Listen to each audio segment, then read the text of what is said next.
Hi, everybody. This is Kimberly Haley Coleman with Globalware, and today we're going to talk about Cambodia. This is both a podcast and visual YouTube video. So if you're hearing one, just know you can also check out the other one. The intent of this is to help prepare people who have registered for our Cambodia program and are going on it, want to know what to pack, what to expect, what the projects will be, and so forth. It will not be as comprehensive as your packet, nor will it be as up to date. So I think it's still a really good idea to try and read through your packet, because we are updating that with the latest information pretty much every month. But this is intended as something you can listen to on the way to work or working out or as you're cleaning the house. So anyway, with that, welcome. I'm also joined today by Toby Barrett. Hi, Toby. Hey, how are you? Good, good. Toby's here to keep me on track and keep me from veering too far off, and hopefully keep this podcast well under an hour. So with that, here we go. Cambodia, you will be serving in Siem Reap, and Siem Reap is a really exciting, amazing place to go for regular tourists. The big draw is Angkor Wat, this big, huge temple complex that was largely sealed off from the world for hundreds of years, and particularly following the human tragedy that Pol Pot brought with the Khmer Rouge regime. But that brings to mind that not only does it bring a lot of appeal for anyone who's wanting to visit Southeast Asia because of this huge and immense temple complex, ancient temple complex, but the need is really great for many reasons tied to what I just mentioned, the Khmer Rouge, and all the devastation that was wrought at that time. And that's the main reason that Globalware has a program there. So I'm not going to go deep into that history. There have been lots of films done on the Khmer Rouge and on Pol Pot. You will learn about that as you arrive. You will go and see the killing fields. It's a very disturbing, moving thing to visit, but important to recognize so that hopefully history will not repeat itself. Somewhat unrelated to that, that is not where Cambodia's tragedy ended. For those of you who follow war history and what happened with Vietnam, during the Vietnam War, both Laos and Cambodia were used by both Vietnam and the United States strategically. So materials, supplies, people were moved through those countries. At that same time, the United States did put landmines into the ground to try and stop troops from going wherever they didn't want them to go. And many of those landmines are still there. And the reason I'm bringing it up is, again, that relates to one of the main projects we're doing there. And I want to I think it'll give you some context if you can understand something about the landmines. They're about this big, and they're neon pink, neon orange, neon green, and they're buried kind of shallow in the ground. And over time, the earth moves and they may become exposed if they haven't already detonated. And they're designed to be detonated with any sort of vibration or weight over them. But if you picture this, who do you think is finding these and picking them up? It's generally not a 65-year-old. They see that and they know to stay away from it. But 2, 3, and 4-year-olds don't know that. And since they're really less designed to kill and more designed to maim, it's like a blender from the ground up. So there are quite a few. You'll see them when you're there. You'll see people who are mobility impaired, and you'll see children who've been impacted by this. Now, that may make you worry about being in Siem Reap itself. And I should say that Siem Reap is almost entirely cleared from landmines, if not entirely, because it is such a draw. The government knows that it's a moneymaker for them. So they have cleared the landmines out of Siem Reap. So you will be safe here, but people coming in from rural areas when we're working on our wheelchairs are coming from areas where they have not been cleared. And it is important if you go outside of Siem Reap and go into the more rural areas you go, the less likely they are fully cleared. So it's just good to know. You're not likely to even be tempted to do that while you're on our program because it is such a densely full area of things to see. You in a 1, even 2 week time period, I think you wouldn't be too tempted to move much beyond that because it really is a lively, wonderful, amazing place. So anyway, I encourage you to read about Pol Pot, the Khmer Rouge, the Vietnam War, what was done there, and so you have a little bit more context. But anyway, that's just some brief things. So Toby, what do we need to talk about today? Yeah, there is a lot in Siem Reap.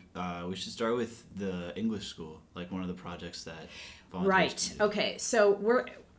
Okay, so we do have a smattering of projects that we work on in Siem Reap. One of them is working with kids in the local schools who they are given access to some education. It's very loosely organized, and there seems to be no sort of effort at making sure kids are actually attending. But the ones who are there, they are teaching English as their primary foreign language, and their opportunities to practice it, particularly pronunciation and colloquialisms, these are things that no one locally is really equipped to do. And the reason this is an important skill is because tourism, particularly in the Siem Reap area, is such a huge source of jobs. Any of these kids who are able to speak English automatically has a leg up in terms of being able to get a job in this industry. So it may seem like somehow perhaps not necessary skill, but it actually is. And since we have regular volunteers going over there, if they're speaking to different volunteers that have different accents, it really helps them hear so that when they're using English, they're able to be more recognizable. So it's a really great project, and you'll also be seeing what the typical school is like, what kinds of resources they do and don't have. And if you're wanting to bring donations, things like rulers, solar calculators, pencils, notebooks, soccer balls, and little pumps to fill the soccer balls. Those are the kinds of things I would bring. We really discourage bringing, passing out candy and money because it makes local communities see us in really not the most positive way. When we really want to endorse this concept of equality and being side by side, working as equals with one another, and going and kind of distributing money and candy kind of puts us on a different field. So we don't force anyone to do anything, but it's just maybe something good to know, to be sensitive to that going into an environment. So the school is one of them, and we used to do chicken coops. That is on hold at the moment for lots of reasons I won't go into here. What else should I be talking about? There's the reforestation efforts in the villages around Siem Reap. Yes, so reforestation projects are very important because there's been so much development. In fact, when Global first started going to Cambodia back in like 2003, 2004, there were essentially no paved roads. And you wouldn't believe that now, looking at this 20 some odd years later, because so many roads are paved. But they have been clearing a lot and developing a lot because it's such a huge magnet. Southeast Asia in general, but Angkor Wat in particular. And because so many plants and trees have just been taken out, it has caused erosion. So working on that. Also, assembling wheelchairs for landmine victims. You may or may not do that. We have been doing this for decades. And then in the past, since COVID, there have been a couple of organizations that have stepped up and have begun providing wheelchairs more regularly. So the need hasn't felt as great. But I also have to say, this is the kind of thing that could change at any moment. Anytime a group decides they're going to do something, there's no obligation that they're going to continue to. So that really it's best to go into an environment like this just with an open heart and willing hands, knowing that we're going to put you on some great projects, and they might change the day before you get there. They may change midweek, and they may be what's on your list. Our coordinator, who is there full-time, is always looking at and meeting with the community. And if they've had a big flood and you arrive and they need help sandbagging a school to keep things from getting ruined, you'll be pulled off whatever you're working on and doing that. If you're with a larger group, say a corporate group or a school, chances are we're looking at a more major construction project that won't be changed. So if you're a smaller group, you're much more likely to need to be in a position to pivot whatever the projects are based on the current need and based on whatever the prior group just finished. All right, Toby, what's next? Orphanages. Orphanages. This is a big one. The reason it's a big one, we used to do a lot with orphanages. And then around, I can't remember, maybe 2004, 2005, I think we just got a little bit more educated and better understood the situation. To give you a little bit of context, what is often called now orphanage tourism, where people will come and visit to maybe bring some donations or money. There were other things happening. There were, not with GlobalWare, but there were instances where supposed benefactors would show up and maybe ask if they could take an orphan or two to go and show them the sights, and then awful things would happen to them because they're very vulnerable. Or they would grow attachments to the volunteers, and then the volunteers would leave. It just, there are too many vulnerabilities for orphans, and they really need to be working with qualified professionals that are specialized in this, and they need to be a more constant presence. So we will help and work with orphanages to the extent that we're not putting anybody in danger. So, for example, we might come and cook and deliver a really heavy protein-rich meal. Or we may go and put up a basketball court and bring a bunch of basketballs and bring them.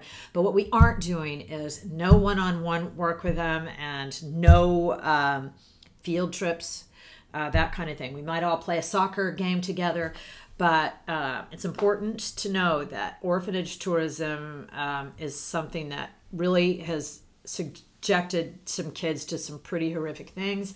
And there are a number of groups, fortunately, out there trying to spread awareness on this practice to hopefully stop it.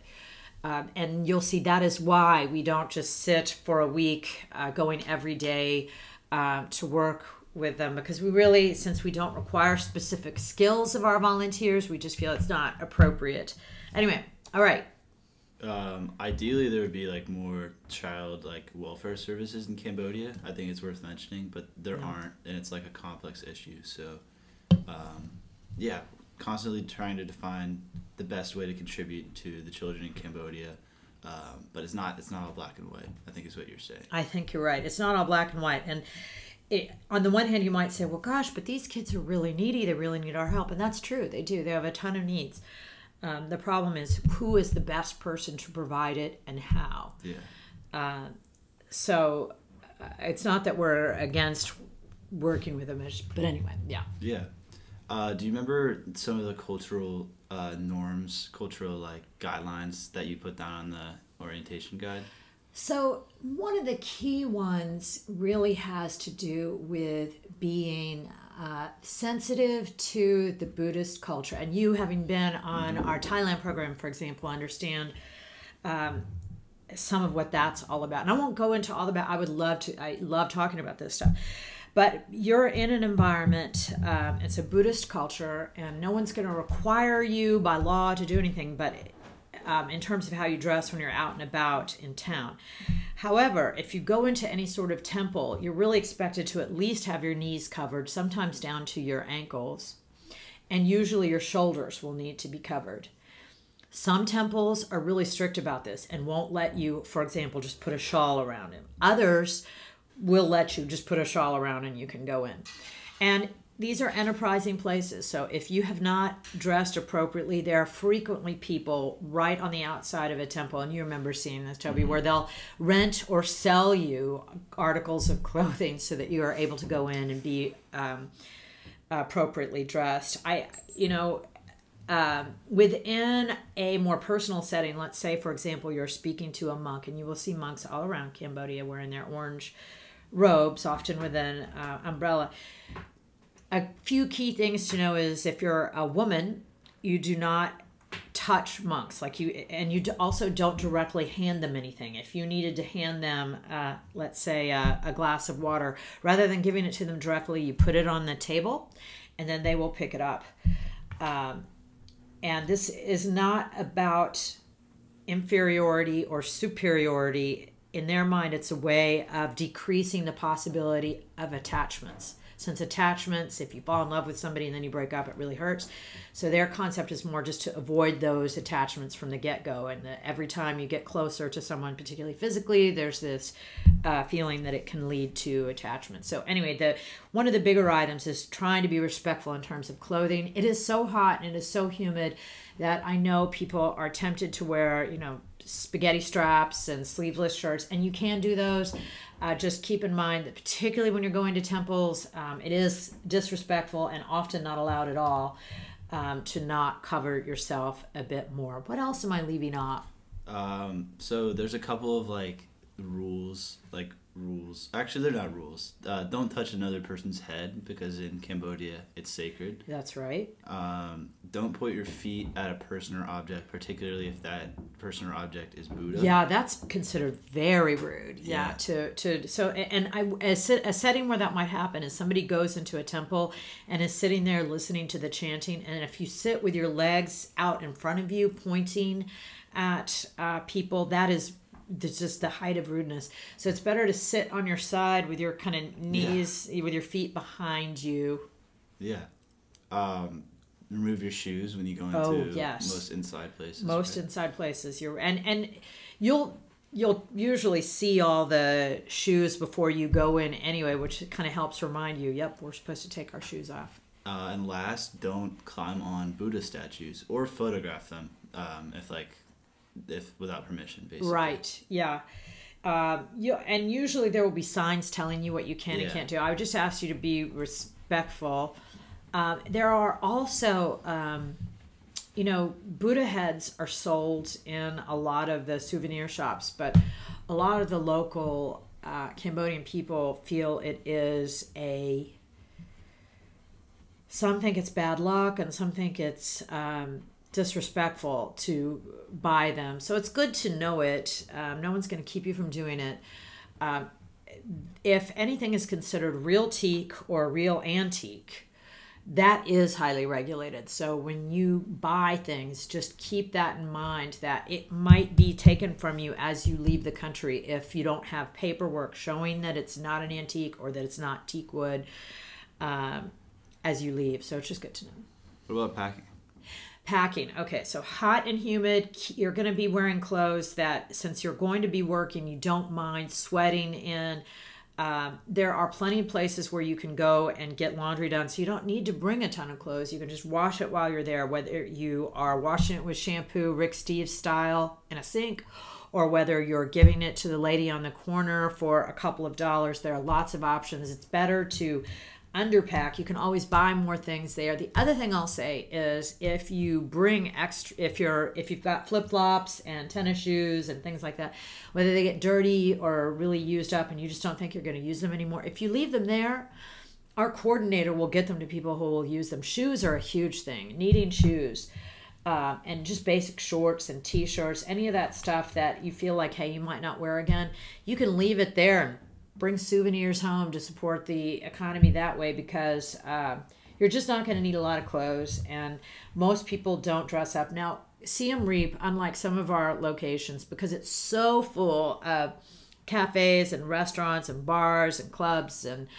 tourist sites, if you wanted to dress up, for example, to go and dance in the evening, you can do that, but people aren't dressing in cocktail dresses. So you really don't need to bring anything dressy. I think it's always a good idea to have at least one pair of closed-toed shoes so that if, for example, we're building something with concrete blocks, you've got something covering your toes. And if you can bring work gloves with you, it's helpful. Although we often have a few pair you can use, they get crusty and wet and dry, and some people just don't, they can feel gross to put on. So it's better to bring your own if you're picky about that. And flip-flops are also good, particularly for off-work hours. And having power banks for your phones, having an umbrella just as much for the rain as for the sun. A little day pack to put all your stuff in. A money belt to keep your passport and money on you. I don't always follow this rule, but I do believe that it's the wisest thing to do. There are often safes in the mid-range hotels where our volunteers are housed, but sometimes there'll be a couple rooms without them. And it's just better to always have it on you. Yeah. On the orientation guide, there's the essential items are bug repellent with at least 20% DEET, sunscreen, flashlight, water bottle, and umbrella. Yes. Yeah. And in terms of bugs, I mean, I feel like the mosquito situation in Texas is much worse than I've ever seen in Cambodia. But for people who aren't used to seeing Texas-style mosquitoes, I do think it is a good idea to have bug repellent. And also, when it comes to packing, on a somewhat related note, money. I will say the same thing here that I say for pretty much all of our programs, with the exception of Cuba. I would bring 2 credit cards. I would call those credit card companies and give them a travel alert so that they don't think it's fraud the first time you go to use it. And sometimes even then, even if you've given them a travel alert, they'll think it's fraud. I would bring a debit card, and same thing, notify your bank you're going to be out. And I would bring around $200 US as a backup. When you arrive in country, I would use your debit card in the ATM at the airport. If you don't use it there, you can use it in town, but always use it in a really well-lit, high-traffic area, not in a corner, because if you go in kind of down an alley where not many people are walking, those often people will put false fronts onto those ATMs, and we've had this happen where people have had their bank accounts emptied that way. So I would just use a highly trafficked one in an airport. That's why an airport one is safe. And then pull out, which is more or less the maximum amount of local currency you can. So I would look up whatever the current rate is, and it's usually around $200 or $250 of the local currency is the maximum you can pull out. Sometimes it's as low as $100. And yes, there will be a $2 or $3 fee, but still the exchange rate that the bank is going to give you on the ATM card is much better than you would get at any exchange bureau. So those US dollars, you're not bringing those as your primary spending money. It's a backup. Let's say all the ATMs are closed and whatever. But if you don't use that $200, you still have it when you come home.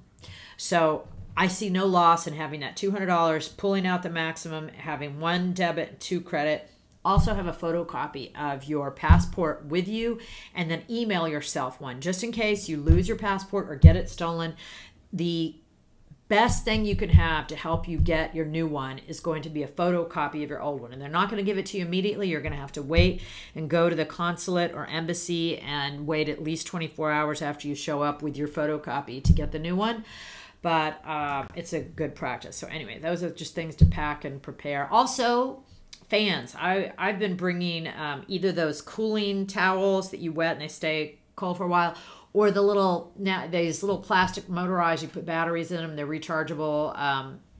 Neck fans have gotten really popular in the last couple of years, and they are helpful because it does get humid and hot. What about the accommodations? So we put our volunteers in mid-range, modest hotels in town so that when you are not working or going on our cultural excursions, you're close to a lot of things. I mean, you just walk out the door and you're in the middle of it. And you can take tuk-tuks, you can take cars, but just the walking pedestrian scene in Siem Reap is a marvel, and you will enjoy it. So the accommodations have little individual air conditioning units on the wall, which is kind of the standard practice there. It has running water. Just don't drink the water out of the sink. Use the bottled water we provide you. And you'll be eating breakfast at that hotel. There is hot running water. You probably won't want the hot water because it's so warm during the day, but you have it, and you've got flushing toilets there. So the accommodations where you're staying are pretty comfortable in terms of providing the base amenities that you are used to. Can you drink out of the tap? Do not drink out of the tap. Only drink bottled water. I shouldn't say this. I usually end up brushing my teeth with the tap water, and I'm okay. But I've had other people who've gotten sick with that. So I would just be careful. You're not going to be required to take any like yellow fever or malaria prophylaxis or any of that. But as with all of our programs, I think it's a really good idea to be up to date on mumps, measles, rubella, particularly a tetanus shot. You're supposed to get it every 10 years. If you are wearing sandals at a work site and you step on a nail, you will have wanted to already have had the tetanus vaccine in your system. So it's just good to be up to date on this base immunizations. How about Cambodian food? Oh, it is so good. And that brings up several other things that make this program different. And one of them is most of our programs, all of our meals are provided here. You've got a welcome meal, breakfast, there might be another one, but most of your meals are going to be free to explore. And we didn't always do this. We used to go and have everything set, but because of this just tremendous myriad of options, all walkable, all close, where you see the beautiful Thai food and Indian food and even American food. You see everything. And a lot of times the people in our volunteer groups will want to be doing different things, and it's inexpensive and easy. And we realize that people really just enjoy making their meal time a time to explore. And that is why we did that. And that is why we generally just don't include our meals within our program, because people really wanted to use that as part of their free time exploration. And the food, it's sort of like, I don't know, New York City or Bangkok, in that so many different cultures and countries have made an impact there that you can get an enormous array of food and you'll enjoy. I mean, everyone loves seeing, even the cafes and the coffee are just phenomenal. If you've been to Bangkok, this I think is even better. It's just amazing in terms of what you have available to you. Yeah, Cambodian food itself is also kind of like reflects the blending of cultures. It does. You're right. It is a huge blending of cultures, and they have like the larb, like you would have in Laos, where it's kind of ground spiced meat, and it's all the noodles, the fish. The kinds of things that you're going to be amazed at the array of food. Our coordinator on your first welcome night meal will introduce you to some of the famous Cambodian dishes, the Khmer dishes, but you can't possibly try it all while you're there. You'll also see things like roaches being served as something of a novelty in some of the markets. They do eat things like crickets and so on, but most of the tourists I see doing that are doing it for a photo op, not because there are a ton of locals around them doing it. So yeah, you might see some gross things and some photos on Instagram or something. It's not your only option. It's more of a novelty thing. Speaking of the coordinator, could you introduce him? John is so great. John is our coordinator, and he's a dad, and he's been working with us for years, and he knows all about the culture, and his English is quite good, and he's got a heart of gold, and he is very responsive to your needs. So if you're having some sort of issue, like you've lost your passport, or you are looking for a pharmacy or whatever, I mean, in addition to leading you through the program, he's super helpful with all of those things, and we're looking forward for you guys to get to know him. Yeah. Can you talk about John and kind of the arrival and meetup when you get to Cambodia? Right. Okay. So unless something has changed, and I don't think it has, let me know if there's anything in the materials. But normally, as you leave the airport, so you're going to come in, you'll have done customs, you'll have gotten your bags, you'll have gone through customs and immigration, gotten your passport stamped. You buy a visa on arrival, and I'm going to guess it's around $30. These things are always changing based on the exchange rate, but you get it there.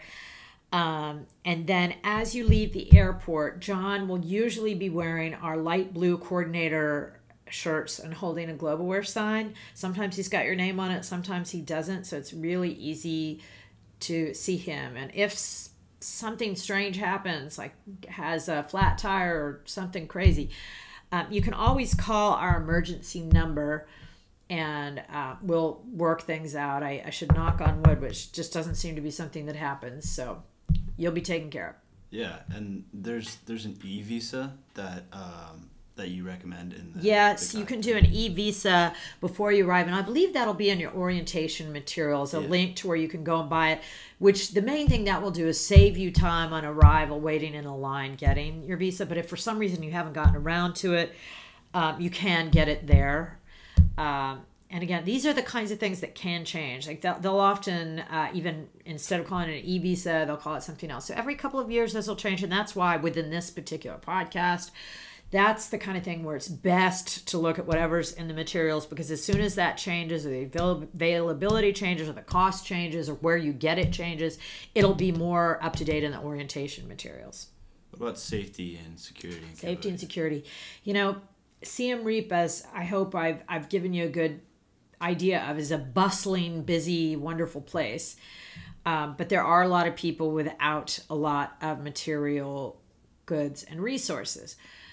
The government can be quite harsh on locals that break the law. It can be hard to always oversee whatever's happening. So all this to say that violent crime, which is a commonality in almost all of our programs, is much rarer than it would be in a lot of the urban environments in the United States. That said, petty theft is higher.